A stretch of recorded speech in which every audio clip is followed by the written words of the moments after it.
కుచ్చులు, చాలా లేట్ అయింది, నిద్రపో. జోలపాట పాడమ్మా, నేను నిద్రపోతాను. సరే కుచ్చులు.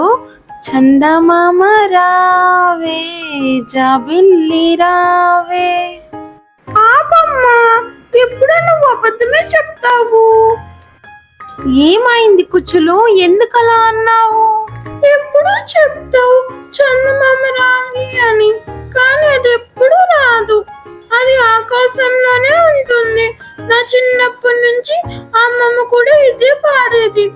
అయ్యో నా బుజ్జి కుచ్చులు, నిజమే చందమామ రాదు, కానీ అది మన కోసం వెన్నెలని కురిపిస్తూనే ఉంటుంది కదా.